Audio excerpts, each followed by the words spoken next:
Good morning, everyone. My name is Kyle Stoner. I am a senior environmental scientist specialist with the California Department of Fish and Wildlife and a cannabis program out of the North Central region. We're centered around the Sacramento area. And today I'm going to present to you information about permitting for cannabis cultivation with the department. Next. The department's mission is to manage California's diverse fish, wildlife, and plant resources and the habitats upon which they depend, for the ecological values and for their use and enjoyment by the public. So one of the tools that the department uses in law is the Lake and Stream Adulteration Program. The authority lies in Fish and Game Code section 1602. Next slide, please. And that section states that all entities must notify CDFW before beginning any activity that may substantially divert or obstruct the natural flow of any river, stream, or lake, substantially change or use any material from the bed, channel, or bank of any river, stream, or lake, or deposit debris, waste, or materials containing crumbled flake or ground pavement where it may pass into any river, stream, or lake. Next slide, please. So in the code, it states any river, stream, or lake, which would include perennial streams which flow year-round, intermittent streams which flow seasonally and are dry for periods of time, and ephemeral streams which carry water only during and immediately after precipitation events. Next slide. So the reason that cannabis cultivators have to submit a notification of lake or stream bed alteration regardless of the presence of streams on site is the CDFA regulation requiring all applicants, including a final lake or stream bed alteration agreement or written verification that an LSA agreement is not required. Next. So the department determines, once notification has been submitted, the department determines if an agreement is required by reviewing the project description to determine whether the project may substantially adversely affect existing fish or wildlife resources. Next. So example activities that may require an agreement include water diversions or impoundments, stream crossings, bank stabilization, channel or lake bed modifications, vegetation management, or in-channel maintenance. Most commonly for cannabis cultivation, it's usually stream crossings to access cannabis cultivation sites. Next. So how do you get an LSA agreement or verification that one is not required? You're going to start by visiting our cannabis program website. There's a lot of information here regarding permitting, restoration, and resources to help you complete a notification of lake or stream alteration. But you're going to start by clicking on the EPIMS online permitting portal. Next slide. Oh, this is our cannabis cultivation permitting website. A lot of good information here. There's two links here to the EPIMS online permitting portal. Next slide. And so you're going to need to register as a registered EPIMS user. Once you complete the registration, it'll go for a review from our clerical staff. It can take up to 72 hours to get approval, so just keep an eye on your email for that. Once you've received your registered EPIMS user, you can then start going through the application process in our online EPIMS system. So some regions around the state are still accepting paper notifications for this process. You're required to use EPIMS for self-certifications and general agreements. I'll get into that in a little bit. But starting on September 1st, 2020, all regions are going to require that notification be submitted through the EPIMS system. Next slide, please. So there's three pathways to compliance. Once you start the process in EPIMS, self-certification, the general agreement, and a standard agreement. I'm going to go through each of those next. The self-certification is a pathway meant for projects that are primarily indoor and on municipal water and sewer. The self-certification application is going to require you provide property location information, detailed project description, your water source, and project maps. The self-certification will then be submitted for review, and the department will determine if the project qualifies for a self-cert, in which case you'll receive written verification that an LSA agreement is not required, or it does not qualify, and then you'll have to go back and notify for an LSA agreement. There's no fee for the self-certification. Next slide, please. This is just an example of a notification in the system. If you answer a series of questions, the system will automatically kick you out of the self-cert if you're not eligible.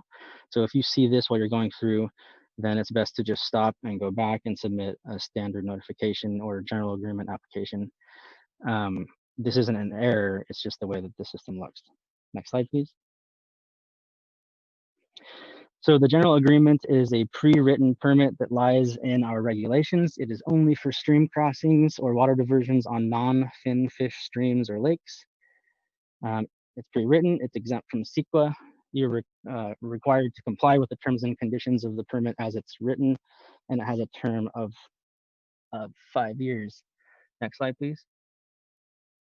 So under the general agreement, because it's a pre-written permit, you're required to have all this information up front: a project location, description, a location of your water source, a biological resource assessment completed by a qualified professional, design plans by an engineer if applicable, and property diagrams. Fees are required and they vary by project cost. Next slide, please. So the most common pathway for compliance is going to be the standard agreement. This is the same permit pathway that all other projects in the state of California are required to go through for lake and stream bed alteration agreements. The permit is based on project and site-specific conditions. The applicant would work with CDFW to avoid or minimize project impacts. Again, just like every other pathway, you're going to be required to submit a detailed project description, including location, water source, with detailed maps and locations of your water sources. Next slide, please. So once you submit your notification for the standard agreement, CDFW is going to review that information. We might request additional detailed information if we determine that the notification is incomplete. We might request a site visit to go over the project on the ground. And if the department determines you need a permit, an LSA agreement, then we're required to comply with CEQA prior to issuing the final permit. Fees vary by cost, and this fee schedule is online for you to take a look at. Next slide, please.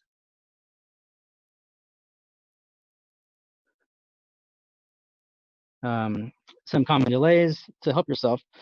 Allow sufficient time. The department has a statutory timeline of 90 days to review and submit a draft agreement for your review. And then there's some other timelines that are associated with signing that permit and complying with CEQA. So plan for that time. Work with your regional office directly serving your project area so that you're you're submitting a complete notification and you're not overlooking something prior to the notification. And review your permitting options online before you begin so that you're starting down the correct pathway and not spinning your wheels in some pathway that's not appropriate for your project. This is a big one. Provide detailed information. Identify all activities associated with your project. This includes activities not taking place within a river, lake, or stream. So we want to know about your cultivation activities, but also how you're going to access the site, any culverts or stream crossings that you have on the way to the site, and then everything related to the entire project. Really, we can't have too much information. Next slide, please.